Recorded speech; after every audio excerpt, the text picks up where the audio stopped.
My name is Dr. Vanessa LaPointe. I'm a psychologist, parenting educator, and also a mom to 2 growing boys. One of the things that I often end up talking with parents about is discipline. And in fact, I will tell you that most of the families that I work with in my clinical practice have come to me because they're experiencing some really challenging behaviors with their children. And counterthetically, once we get into understanding what it is that's happening for the child, it actually is how the parents have been disciplining the child that in fact has led to the behaviors in the first place. One of the discipline strategies that parents often employ is something called timeouts. And this is where you physically separate from your child. And so you put them in a space, maybe sitting on a chair, maybe sitting at the bottom of the stairs, maybe sitting in their room, somewhere separate from you, and oftentimes also emotionally separate from them. And so we're told to ignore our children when we put them into timeout in order to have that timeout be really impactful and really to send the message to the child that the behavior is unacceptable. Now, the difficulty is that we are creatures of attachment. We are a social species by design. This means that we are not meant to be in disconnection.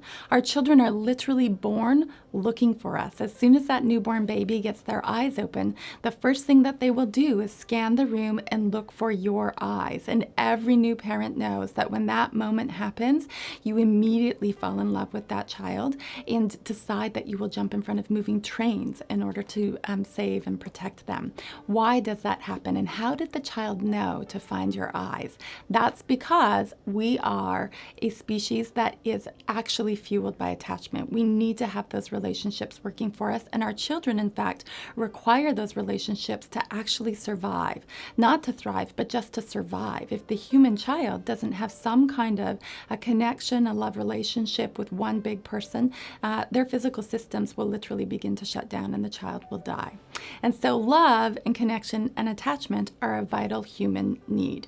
When we, in discipline, use that against our children, it is the ultimate of sacrificial plays. When we know that the child actually needs connection in order to grow and develop and to be okay, and then we put that on the line in the name of good behavior, we have started to mess with one of the child's most essential needs. And for what?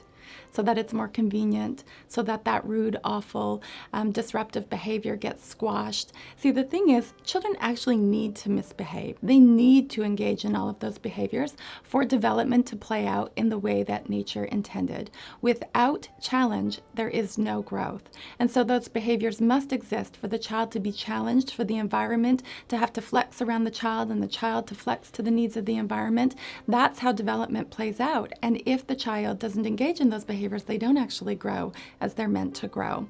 And so rather than responding to what is really typical, really anticipated, really healthy in terms of child development, that is all of those difficult behaviors with separation and disconnection, our challenge is to respond instead with a lot of connection, to flow in and under the behavior in a way that has our child feel seen and understood.